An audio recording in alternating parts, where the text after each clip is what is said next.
आज के इस वीडियो में हम लोग बातें करेंगे फंक्शंस के बारे में। जैसा कि हम सब लोगों ने लास्ट वीडियो में सीखा था कि किस तरीके से स्विच केस वर्क करता है। आज हम लोग उसके आगे का टॉपिक जिसमें हम लोग फंक्शंस के ऊपर बातें करेंगे। फंक्शंस और ये फंक्शंस जो होते हैं बेसिकली अगर इसको डिफाइन किया जाए तो फंक्शंस एक तरीके का तरीका होता है। जब आप प्रोग्राम लिखते हो तो वो प्रोग्राम में भी 1000 लाइन के भी हो सकते हैं। हो सकता है वो प्रोग्राम 10 लाइन का भी हो सकता है। तो जब आप प्रोग्राम लिखते हो तो अगर 10 लाइन का प्रोग्राम है तो वो तो बड़े इजीली आप कहीं ना कहीं लिख सकते हो। और अगर किसी और दूसरे पर्सन को अगर आप ट्रांसफ़र करते हो, कोई सेकंड पर्सन उस प्रोग्राम को लेता है और उसके आगे अगर उसको काम करना होगा तो वो बड़े आसानी से 10 लाइन पढ़कर समझ सकता है। लेकिन अगर 1000 लाइन का प्रोग्राम है और आपको इसी प्रोग्राम को किसी सेकंड पर्सन को ट्रांसफ़र करना है कि चलिए आप इसके आगे की लाइनें लिखी हैं, तो 1000 लाइन उसको पढ़ना और उसको वापस से पढ़ने के बाद दोबारा आगे की चीज़ें लिखना एक बहुत बड़ा कॉम्प्लेक्स हो जाता है, एक बहुत बड़ा टास्क हो जाता है और ये ईज़ी नहीं है। तो कई बार क्या होता है जो प्रोग्राम होते हैं, प्रोग्राम को छोटे-छोटे छोटे-छोटे टुकड़ों में लिखा जाता है जिसको हम लोग बोलते हैं chunks, chunks of code. Chunks of code में हम लोग कहीं न कहीं अपने प्रोग्राम को लिखते हैं। तो वो छोटे-छोटे जो चंक्स होते हैं उनको हम लोग फंक्शन बोलते हैं। और हर एक चंक जो होता है, हर एक जो टुकड़ा होता है, उसका अपना एक काम होता है, उसका एक अपना फंक्शन होता है। इसीलिए इसको हम लोग फंक्शन बोलते हैं। तो आई होप आपको फंक्शन समझ में आ गया होगा। फंक्शन बेसिकली कहीं न कहीं प्रोग्राम को लिखने का तरीका है जिसको आप छोटे-छोटे तरीकों से लिख सकते हो। एक अगर मैं सिंपल सा एग्ज़ाम्पल लूँ, जैसे हम सब लोग टीवी के बारे में जानते हैं, टेलीविज़न, टीवी। तो टीवी जो होता है अगर हम टीवी पे देखें तो टीवी में क्या होता है, एक मॉनिटर होता है। इस तरीके से एक मॉनिटर दिया होता है। और ये जो टीवी होता है जो एलईडी भी हो सकता है, एलसीडी भी हो सकता है, जो भी आपके घर में अवेलेबल हो। तो आप देखो इस जो भी टीवी है इसका एक मदरबोर्ड होता है। इस मदरबोर्ड के अंदर आपका अलग-अलग चीज़ें, अलग-अलग फंक्शंस होते हैं, अलग-अलग प्रोग्राम होते हैं, जिसमें आपका वॉल्यूम इंक्रीज़ करने का भी हो सकता है, वॉल्यूम डिक्रीज़ करने का भी होता है, चैनल को पीछे ले जाने का होता है माइनस एंड चैनल को आगे ले जाने का होता है, पावर को ऑन करने का होता है और पावर को ऑफ करने का होता है। तो अलग-अलग फंक्शंस होते हैं। ये ऑफ हो गया और ये ऑन करने के लिए होता है। इस तरीके से। सो ये जो सारे फंक्शंस हैं, वॉल्यूम बढ़ाना, वॉल्यूम घटाना, चैनल चेंज करना, ये सारी चीज़ें एक-एक फंक्शन के अंदर लिखे गए होते हैं। और अब इस फंक्शन को कहीं न कहीं एक्टिव करने के लिए, ट्रिगर करने के लिए आपको ज़रूरत पड़ती है एक रिमोट की। हम लोगों के पास एक रिमोट होता है जिसमें हम लोग अपना प्रेस करते हैं, जो भी बटन हम प्रेस करेंगे उस हिसाब से वो एक्टिविटी होता है। तो फंक्शंस भी कुछ ऐसा ही होता है। फंक्शंस में आपके पास 2 चीज़ें होती हैं। अगर हम आगे की चीज़ें देखें तो फंक्शन कहीं न कहीं 2 चीज़ें वर्क करती हैं। आपके पास सबसे पहला फंक्शन के लिए आपके पास सबसे पहले आपके पास होता है फंक्शन डेफिनेशन डेफिनेशन और दूसरी चीज़ होती है फंक्शन कॉलिंग। तो ये 2 चीज़ें, 2 स्टेप हैं फंक्शंस को लिखने के लिए। फंक्शन डेफिनेशन की अगर हम बातें करें तो जो भी हमारा काम है, जो भी चीज़ हम करना चाहते हैं, जो भी आप एग्ज़ीक्यूशन करना चाहते हो, वो आप फंक्शन डेफिनेशन के अंदर लिखोगे। यानी कि एग्ज़ीक्यूशन के लिए सारे कोड इसके अंदर आपको लिखना होगा। और ये जो भी चीज़ें मैं आपको बता रहा हूँ, ये जावास्क्रिप्ट के अंदर हम करेंगे। फंक्शन कॉलिंग क्या होता है? फंक्शन कॉलिंग सिंपली जब आपको ज़रूरत पड़े उस कोड को इम्प्लीमेंट करने का कि चलिए अब आपको काम करना है, तो आप फंक्शन को कॉल करोगे। जिस तरीके से हमारा रिमोट होता है जब हम प्रेस करते हैं, तो वो कहीं न कहीं हमारे फंक्शंस को कॉल कर रहा है कि चलिए वॉल्यूम बढ़ाना है, चलिए चैनल चेंज करना है। तो फंक्शन कॉलिंग इस तरीके से रिमोट होता है आपका। और ये दोनों चीज़ों के अलग-अलग सिंटैक्स होते हैं। जावास्क्रिप्ट के अंदर इनके अलग-अलग सिंटैक्स होते हैं। तो जैसे अगर हम फंक्शन डेफिनेशन की अगर हम बातें करें, तो इसका जो सिंटैक्स होता है, सबसे पहले हमें लिखना होता है फंक्शन। सबसे पहले हम लिखेंगे फंक्शंस फंक्शन एक कीवर्ड हम लोग यूज करते हैं, फिर उसके बाद हम लोग लिखेंगे फंक्शन का आप क्या नाम देना चाहते हो। तो द फंक्शन नेम, इस तरीके से इसको मैं कैपिटल लेटर में कर देता हूँ, द फंक्शन नेम, और फिर उसके बाद आपको पैरेंथेसिस देना है, फिर करली ब्रैकेट के अंदर आपको अपना जो भी स्टेटमेंट, जो भी कोड वगैरह लिखना है वो आप इसमें लिखोगे। तो फंक्शन डेफिनेशन हम इस तरीके से लिखते हैं। लेकिन अगर हमें फंक्शन को कॉल करना है, फंक्शन कॉलिंग के लिए आपको सिंपली, फंक्शन कॉलिंग के लिए जो सिंटेक्स होता है, दी फंक्शन नेम और पैरेंथेसिस और सेमीकोलन, इसका मतलब होता है सिंपली फंक्शन को कॉल करना। तो जब हम फंक्शन को कॉल करते हैं तब जाकर प्रोग्राम इस फंक्शन के अंदर की चीज़ों को एग्जीक्यूट करना स्टार्ट करता है। तो ध्यान देना है, फंक्शन डेफिनेशन अपने आप वर्क नहीं करता है, टीवी अपने आप चैनल नहीं बदलता है, फंक्शन आपको रिमोट का यूज़ करना होता है, फंक्शन को कॉल करना पड़ता है। सिमिलरली ये भी होता है, फंक्शन इस तरीके से वर्क करते हैं। अब अगर हम एक एग्जाम्पल लें, एक हमें एक एग्जांपल लेना है जिसमें हम लोग ऐड करेंगे सारी चीज़ों को। जैसे हमें 2 नंबर लेना है और उनको ऐड करना है। तो हम एक वेरिएबल ले रहे हैं ए, जिसके अंदर हम 3 एंटर कर रहे हैं, और एक हम बी ले रहे हैं जिसके अंदर हम 4 एंटर कर रहे हैं, और इन दोनों को ऐड करके हमें फंक्शन के थ्रू ऐड करना है और रिजल्ट प्रिंट करना है। तो हमें सबसे पहले 2 वेरिएबल क्रिएट करने होंगे, तो var a var b, इस तरीके से हम 2 वेरिएबल क्रिएट करेंगे। फिर हमें फंक्शन बनाना है, फंक्शन, और फंक्शन का नेम मैं दे रहा हूँ सम, पैरेंथेसिस। फिर इसके अंदर हमें एक और वेरिएबल बनाना होगा टोटल, इस तरीके से टोटल, और इसके अंदर मैं a और b दोनों को ऐड कर रहा हूँ इस तरीके से, और फिर मुझे प्रिंट कर देना है कंसोल में console डॉट लॉग टोटल और सेमीकोलन, फिर पैरेंथेसिस हम बंद कर देंगे। अब आपको लग रहा होगा कि ये फंक्शन वर्क करेगा, बट ये ऐसे वर्क नहीं करेगा, हमें फंक्शन को कॉल करना होगा। तो ये सम पैरेंथेसिस सेमीकोलन, जब हम ये करते हैं तो इस ये कॉलिंग होता है, फंक्शन को आपको कॉल करेगा।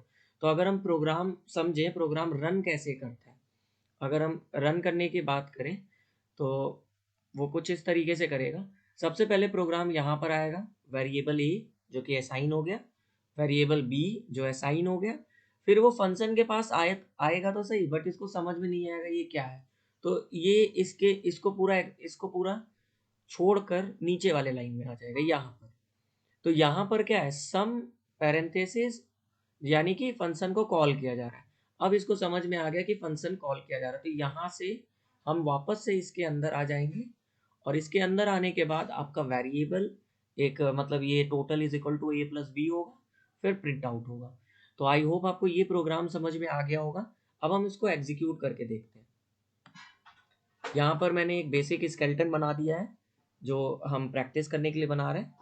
यहाँ पर मैंने var a is equal to 3 लिया, एंड एक दूसरा variable b is equal to 4 लिया, एंड फंक्शन का नाम मैंने सम रखा है, पैरेंथेसिस, इस तरीके से हमें ओपन करना है, एंड यहाँ पर मैंने var टोटल एक वेरिएबल क्रिएट किया जिसके अंदर हमें सम करना है a और b को, इस तरीके से, एंड फिर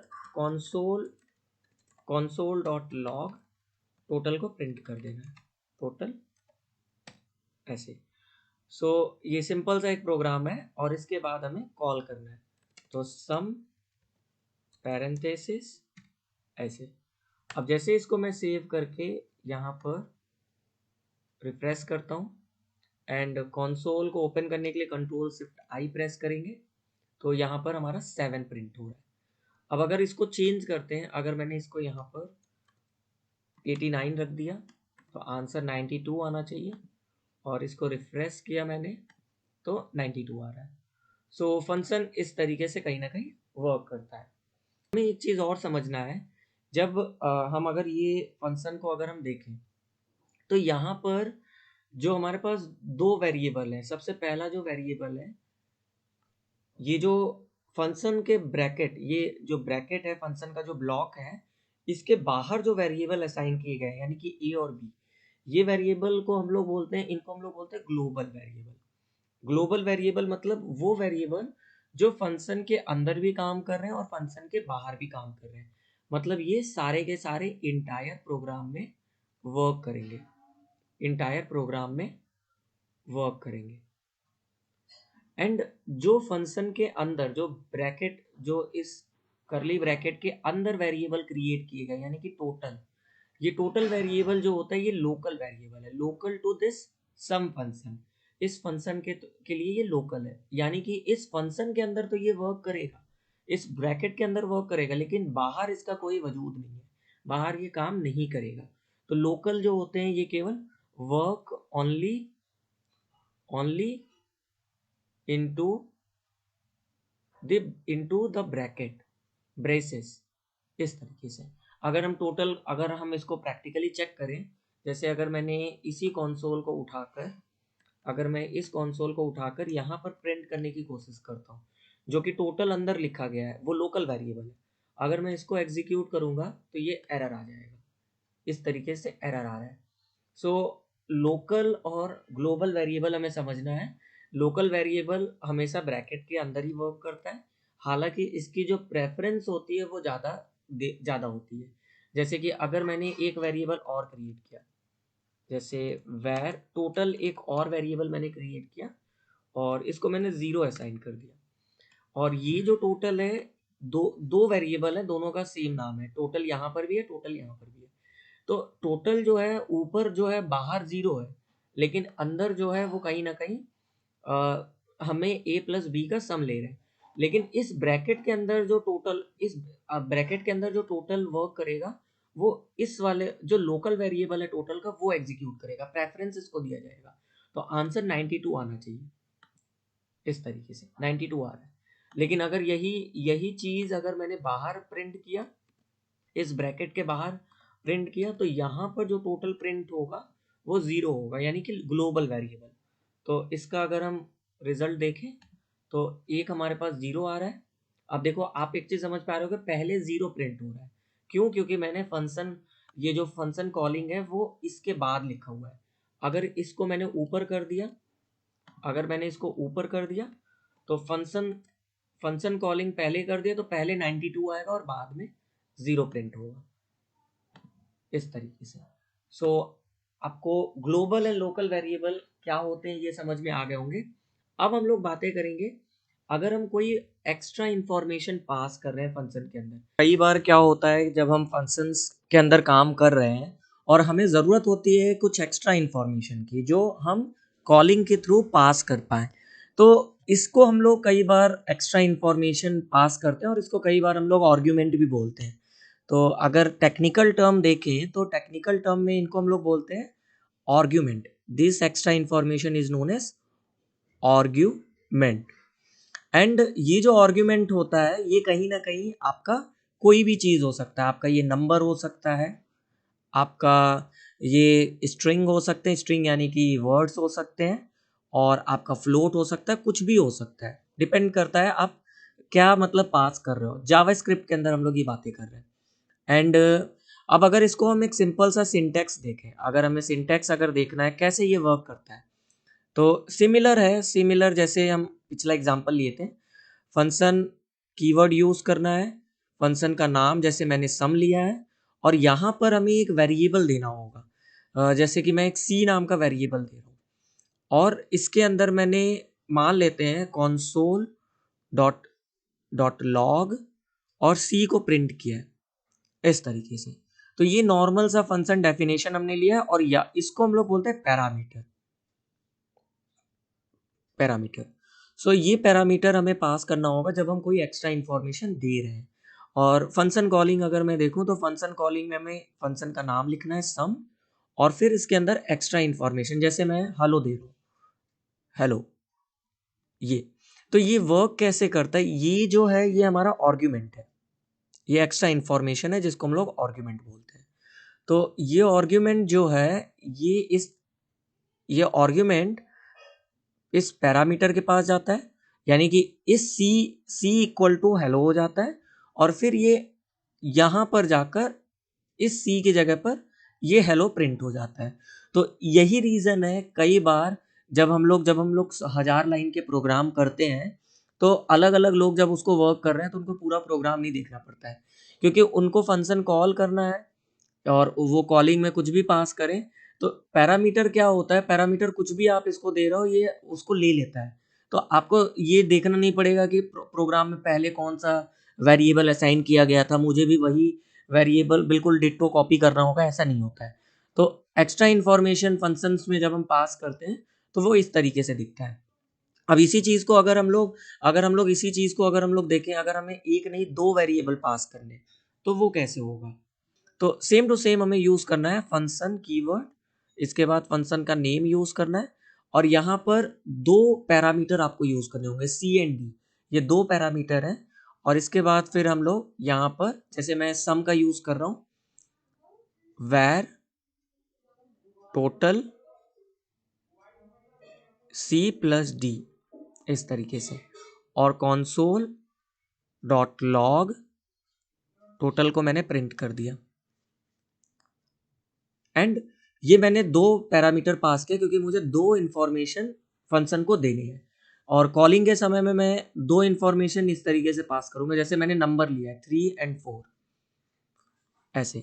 तो ये होगा क्या, ये जो 3 होगा ये सी के पास जाएगा, फर्स्ट पैरामीटर के पास जाएगा, और ये जो 4 होगा ये मेरे सेकंड पैरामीटर के पास जाएगा ऐसे।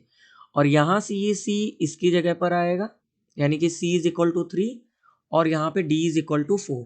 तो ये डी इज इक्वल टू 4 हो गया, ये सी इज इक्वल टू 3 हो गया, और इन दोनों का सम जो होगा वो टोटल में आएगा और टोटल यहाँ पर प्रिंट करेगा।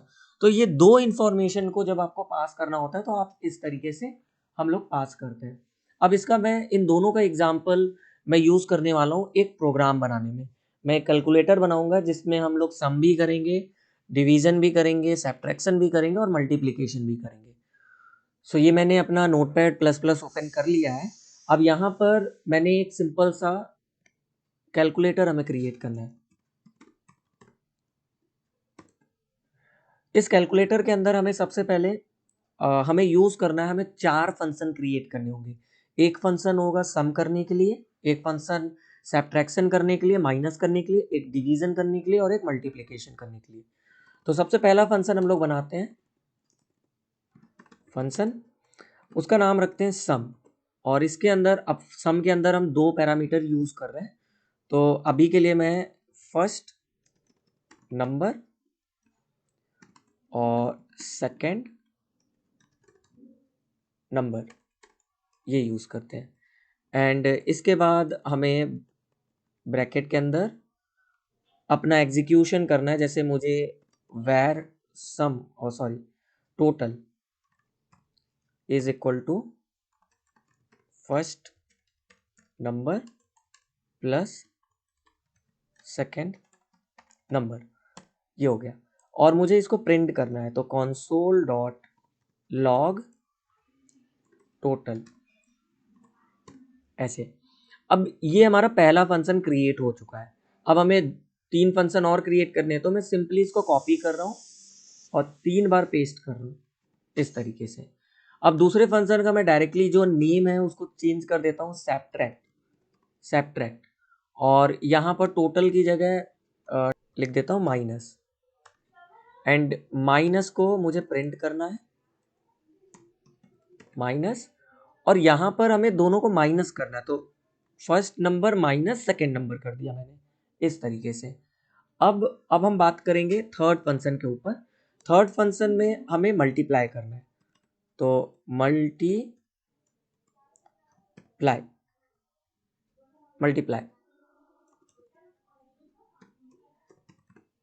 इस तरीके से। अब मल्टीप्लाई के अंदर हम लोग क्या करेंगे, इन दोनों को इस तरीके से करेंगे और मैं टोटल वेरिएबल को ही प्रिंट करा रहा हूँ। और डिवीजन में मैंने फंक्शन का नाम रख दिया डिवाइड, और यहाँ पर हमें डिवाइड करना है, तो डिवाइड के लिए हम ये वाला सिंबल यूज़ कर सकते हैं। एंड मैं टोटल वेरिएबल ही यूज़ कर रहा हूँ। तो मैंने चारों के चारों फंक्शन क्रिएट कर दिए, बट इस फंक्शन को हमें इंफॉर्मेशन देना होगा, आर्ग्यूमेंट देने पड़ेंगे, क्योंकि ये फर्स्ट नंबर क्या है, ये सेकंड नंबर क्या है, इस फंक्शन को नहीं पता है और ये प्रोग्राम इनको एग्जीक्यूट नहीं करेगा। तो सबसे पहले हम लोग सम फंक्शन को कॉल कर रहे हैं, और मैं एक नंबर 3 दे रहा हूँ और एक 2 दे रहा हूँ और 22 दे रहा हूँ। इसको मैंने सेव किया और यहाँ पर रिफ्रेश करता हूँ तो हमारा 22 प्लस 3 25 ये रिजल्ट आ गया। लेकिन अगर हमें दूसरा फंक्शन जैसे हमें सब्ट्रैक्ट करना है तो सब्ट्रैक्ट का हमें नाम लिखना होगा एंड इसमें मैंने 3,1 दिया है। दो हम लोग पैरामीटर को पास कर रहे हैं तो इसको मैंने रिफ्रेश किया, ये हम देख पा रहे हैं 2 हमारा प्रिंट हो गया। अब अगर हमें डिवाइड करना है मल्टीप्लाई, तो मल्टीप्लाई के अंदर भी हम लोग कोई भी नंबर ले सकते हैं। जैसे मैं 3 और 4 को मल्टीप्लाई करना चाहता हूँ तो इसको सेव करने के बाद मुझे ब्राउज़र में रिफ्रेश करना है तो दोनों का मल्टीप्लिकेशन 12 आ गया। एंड अगर मुझे डिवाइड यूज़ करना है तो डिवाइड, और मैंने फंक्शन का नाम दिया और मैं चाहता हूँ कि 10 डिवाइड बाय 2 हो जाए इस तरीके से। तो मैंने सेव करके यहाँ पर रिफ्रेश किया तो ये 5 आ गया। सो ये चारों फंक्शन हम लोग वर्क कर रहे हैं। ये फंक्शन हमने अलग अलग आर्ग्यूमेंट पास किया और इस पैरामीटर के पास जाकर वो कहीं ना कहीं कैलकुलेटर के जैसे वर्क कर रहा है। सो आई होप आपको ये प्रोग्राम समझ में आया होगा किस तरीके से ये वर्क करते हैं। अब हम लोग बात करेंगे अगर हमें कोई रिटर्न करना है। जैसे हम लोग कोई फंक्शन क्रिएट कर रहे हैं और फंक्शन के अंदर जो भी चीज़ें एग्जीक्यूट हो रही हैं उसका एक रिजल्ट जो है वो हमें बाहर यूज़ करना है, फंक्शन के बाहर यूज़ करना है। क्योंकि हर टाइम हम लोग ऐसे वेरिएबल क्रिएट नहीं करेंगे जो लोकल ही हो, हमें उसके रिजल्ट को बाहर भी यूज़ करना हो सकता है। तो हम लोग इसको बोलते हैं फंक्शन विथ रिटर्न वैल्यू। हमें रिटर्न कीवर्ड का यूज़ करना होगा। रिटर्न कीवर्ड, रिटर्न एक कीवर्ड है जो ऑलरेडी जावास्क्रिप्ट के अंदर यूज होता है तो इस कीवर्ड का हम लोग यूज करेंगे। तो इसका अगर हम बेसिक एक सिंटैक्स देखें, ये सेम टू सेम वैसा ही होता है जैसे हम लोग वर्क कर रहे थे। जैसे हमने एक फंक्शन बनाया, फंक्शन कीवर्ड यूज किया और हमने सम नाम का फंक्शन बनाया और यहाँ पे सी और डी दो हमने पैरामीटर पास किए हैं और इसके अंदर var total is equal to C plus D हमने किया। अब मुझे ये टोटल का रिजल्ट बाहर लेके जाना है तो हम रिटर्न टोटल यूज करेंगे, जो भी हमारा वेरिएबल है जिसको जिसको हम बाहर लेके जाना चाहते हैं। सिंपल। तो हमने रिटर्न कीवर्ड यूज किया, लेकिन ये जो रिटर्न वैल्यू आ रहा है ये रिटर्न वैल्यू हमारा जाता है जहां पर इसको कॉल किया जाएगा। जैसे अगर हमने यहाँ पे सम 3 और 2 ये दिया हुआ है, ये कॉलिंग किया है। तो होता क्या है, इस अगर हम प्रोग्राम को समझें तो सबसे पहले हमारा प्रोग्राम इसके पास आएगा, फर्स्ट स्टेप। सेकंड स्टेप यहाँ पर आएगा, थर्ड स्टेप यहाँ पर आएगा, फोर्थ स्टेप यहाँ पर आएगा और यहाँ से ये वापस इस फर्स्ट स्टेप के पास चला जाएगा, फिफ्थ। तो इस तरीके से वापस यहाँ पर आएगा। तो जो हमारा टोटल का रिजल्ट आ रहा है वापस कॉलिंग के पास आ रहा है, तो इसको स्टोर करने के लिए हमें एक वेरिएबल बनाना पड़ेगा। तो यहाँ पर एक वेरिएबल हम ले लेते हैं, जैसे इसका नाम रख देते हैं ई, और इसको भी हमें वेरिएबल क्रिएट करना पड़ेगा। और इस मतलब इस ई के अंदर जो होगा टोटल की रिजल्ट आ जाएगी। और इसको अगर हम प्रिंट करेंगे console.log ई को प्रिंट करेंगे तो टोटल की जो भी रिजल्ट होगी वो ई के अंदर आ जाएगी। तो रिटर्न आपका समझना होगा, रिटर्न जो होता है वो वापस से कॉलिंग के पास वैल्यू रिटर्न कर देता है। अब इसी चीज को अगर हम लोग पिछले एग्जाम्पल में देखें, जैसे अभी के लिए मैं केवल एक फंक्शन लेके चल रहा हूँ और इस console.total को मैं कट करके यहाँ पे रख देता हूँ एंड यहाँ पर मैंने where e is equal to sum 3 किया है और यहाँ पर मुझे रिटर्न करना है तो रिटर्न टोटल इस तरीके से। तो ये टोटल जो होगा ये वापस सम के पास आएगा और सम सम के लिए हमने ई वेरिएबल क्रिएट किया है तो ई के अंदर वो वैल्यू चला जाएगा जो भी रिजल्ट आ रहा है। और फिर हम लोग प्रिंट कर रहे हैं ई को, प्रिंट कर रहे हैं ई को सम। अब इसको अगर मैं रिफ्रेश करके सम कर रिफ्रेश करूं तो आप देखो 25 प्रिंट हो रहा है। सो रिटर्न इस तरीके से वर्क करता है। रिटर्न एक बहुत अच्छा कीवर्ड है जब आपको ब्लॉक के बाहर अपने रिजल्ट को यूज करना होता है।